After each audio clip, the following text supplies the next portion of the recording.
कोणत्याही क्षेत्रातील सगळ्यात यशस्वी लोक वाचनाला खूप महत्त्व देतात। स्टॉक मार्केटचं क्षेत्र सुद्धा याला अपवाद नाही। जगातील सगळ्यात यशस्वी गुंतवणूकदार वॉरन बफे हे सुद्धा आज सुद्धा दिवसातले 5 ते 6 तास फक्त वाचनासाठी देतात। काही दिवसांपूर्वी पैसा पाणीने पर्सनल फायनान्ससाठी तुम्हाला 5 पुस्तकं सुचवली होती। त्या व्हिडिओला तुम्ही प्रचंड प्रतिसाद दिला। शिवाय आम्हाला इन्व्हेस्टमेंटसाठी आणखी चांगली पुस्तकं सुचवा असं तुमच्या कमेंट सुद्धा होत्या। ज्यांनी तो व्हिडिओ पाहिला नाही त्यांनी हा व्हिडिओ संपला तो नक्की पहा। व्हिडिओ संपण्यापूर्वी मी पुन्हा एकदा तुम्हाला आठवण करेन। आज मात्र आपण इन्व्हेस्टर आणि ट्रेडर्सने कोणती पुस्तकं वाचली पाहिजेत याची माहिती घेणार आहोत। विशेष म्हणजे ही पुस्तकं मी वाचलीत आणि म्हणूनच मी ती तुम्हाला रेफर करतो। या सगळ्या पुस्तकांच्या मराठी आवृत्त्या ऑनलाईन उपलब्ध आहेत। त्याची लिंक मी तुम्हाला डिस्क्रिप्शनला देईलच, कारण गेल्या वेळी अनेकांनी ही पुस्तकं कुठे मिळतील याबद्दल विचारलं होतं। यावेळी आपण सगळं सॉर्टेड ठेवणार आहोत। सगळ्या गोष्टी तुमच्यासाठी सोप्या केल्यात, पण तुम्ही सुद्धा एक गोष्ट करायची, ती म्हणजे आमच्या चॅनेलला सबस्क्राईब करायचं आहे। तुमच्यातल्या 10% लोकांनी अजूनही आमच्या चॅनेलला सबस्क्राईब केलेलं नाहीये। चला तर मग आजच्या विषयाला सुरुवात करूया। पहिलं पुस्तक आहे बेंजामिन ग्रॅहम यांचं द इंटेलिजंट इन्व्हेस्टर। या पुस्तकाला शेअर मार्केट मधलं गुंतवणुकीसाठीचं बायबल म्हणून ओळखलं जातं। बेंजामिन ग्रॅहम हे 20व्या शतकातला सर्वोत्तम गुंतवणूक सल्लागारांपैकी एक होते। वॉरन बफे त्यांना आपला गुरु मानतात। या त्यांच्या पुस्तकाने जगभरातल्या अनेक लोकांना गुंतवणुकीसाठी प्रोत्साहित केलेलं आहे। या पुस्तकात ग्रॅहम यांनी गुंतवणूकदारांचं नुकसान होऊ नये म्हणून व्हॅल्यू इन्व्हेस्टिंगची संकल्पना कशी वापरायची हे सांगितलेलं आहे। व्हॅल्यू इन्व्हेस्टिंग म्हणजे काय, तर फंडामेंटली चांगल्या कंपन्या ज्या आहेत त्याचे स्टॉक स्वस्तात विकत घ्यायचे, लॉंग टर्म मध्ये त्यातून चांगले रिटर्न्स मिळवायचे। हे पुस्तक 1949 मध्ये प्रकाशित झालं होतं। त्यामुळे यामध्ये मांडलेली जी तत्वे आहेत ती कदाचित आउटडेटेड आहेत असं तुम्हाला वाटू शकतं, परंतु ग्रॅहमच्या मूळ लिखाणाला धक्का न लावता जेसन झ्वाइग यांनी अद्ययावत टिप्पणी या पुस्तकामध्ये समाविष्ट केलेली आहे। जेसन झ्वाइग अर्थक्षेत्रामधले नामांकित पत्रकार म्हणून ओळखले जातात, त्यामुळे आजच्या शेअर मार्केटशी सुसंगत असलेल्या मुद्द्यांना सुद्धा हे पुस्तक स्पर्श करतं। आपली आर्थिक उद्दिष्ट कशी गाठायची याविषयी आजपर्यंत लिहिले गेलेलं हे सगळ्यात महत्त्वाचं आणि अजोड असं पुस्तक आहे। पुढच्या पुस्तकात मात्र इन्व्हेस्टिंग साठी थोडा वेगळा विचार मांडलेला आहे। आपलं दुसरं पुस्तक आहे पीटर लिंच यांचं one up on the wall street. Share बाजाराच्या तत्कालिक चढ उतारांकडे दुर्लक्ष जर केलं आणि दीर्घकाळाकरता म्हणजे 5 ते 15 वर्षांच्या कालावधी करता गुंतवणूक जर केली तर प्रत्येक गुंतवणूकदाराला त्याचा पोर्टफोलिओ फायदा मिळवून देईलच अशी हमी पीटर लिंच या पुस्तकाच्या माध्यमातून देतात। त्याचा हा सल्ला अत्यंत अचूक असल्याचं गेली अनेक दशकं सिद्ध झालेलं आहे। ज्या कंपन्या तुम्हाला चांगल्या माहिती आहेत त्यांच्यातच गुंतवणूक करा, लॉंग टर्म इन्व्हेस्टमेंटवर फोकस ठेवा, स्वतःचा रिसर्च करा, संयमी आणि शिस्तपूर्ण अशी गुंतवणूक करा।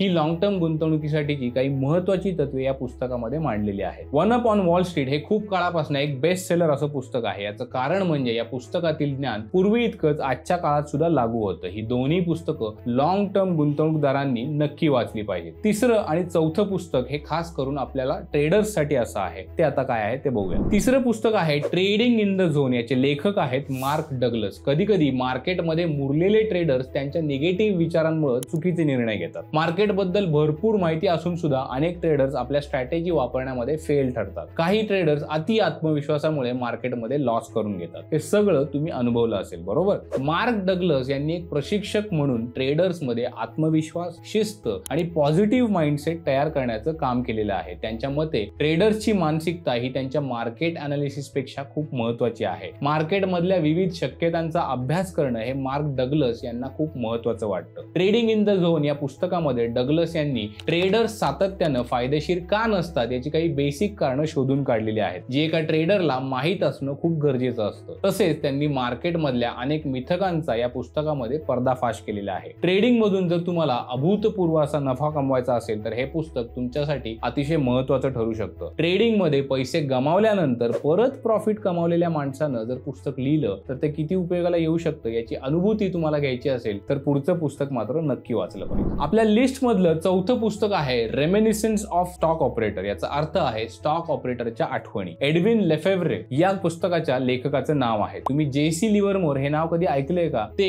गेल्या शतकातले अमेरिकेतले सगळ्यात प्रसिद्ध असे ट्रेडर आणि गुंतवणूकदारांपैकी एक होते। लिव्हरमोर यांच्या आर्थिक जीवनाचा अतिशय मनोरंजक आणि नाट्यमय अनुभव आणि या आठवणी या पुस्तकामध्ये समाविष्ट केलेल्या आहेत। लिव्हरमोर यांच्या वॉल स्ट्रीट वरील संपूर्ण आर्थिक प्रवासाचा आढावा या पुस्तकामध्ये आहे। लिव्हरमोर यांना शेअर बाजारामध्ये अफाट कीर्ती लाभली। त्यांनी शेअर ट्रेडिंग मध्ये अनेक वेळा लाखो डॉलर्सची कमाई केली आणि ती गमावली सुद्धा। एके क्षणी त्यांच्या वाट्याला दिवाळखोरी सुद्धा आलेली होती। कोणत्याही शेअर ट्रेडरचं ध्येय नियमितपणे नफा मिळवणे हेच असतं, परंतु कायम प्रॉफिटेबल राहणाऱ्या ट्रेडर्सला नेहमी इतर ट्रेडर्सपेक्षा वेगळा विचार करावा लागतो. जे ट्रेडर्स इतरांच्या सल्ल्यापेक्षा स्वतःच्या कृतीवर विश्वास ठेवतात, न डगमगता जे करायला हवं तेच करण्यावर भर देतात, तेच नेहमी यशस्वी होतात. ही मते लिव्हरमोर यांनी मांडलेली आहेत. शेअर मार्केटमधल्या शेअर्सच्या किमती किती वेळामध्ये आणि कशा बदलतील याविषयी कोणीही ठामपणे सांगू शकत नाही. तुमचा अंदाज कधी खरा ठरेल आणि कधी तो फसेल हे सुद्धा कोणी सांगू शकत नाही. त्यामुळे या सगळ्याच्या पलीकडे जाऊन आणि प्रॅक्टिकल नॉलेज वापरून आपल्याला पुढे चालत राहावं लागतं. 6 वर्षामध्ये 10 कोटी कमावण्याचा प्रवास पुस्तकातनं जर तुमची वाचायची इच्छा असेल तर पुढचं पुस्तक नक्की वाचा. आपल्या 5व्या पुस्तकामध्ये सुद्धा एका गुंतवणूकदाराच्या मार्केट मधल्या प्रवासाचं वर्णन आहे. या पुस्तकाचं नाव आहे हाऊ आय मेड $2 मिलियन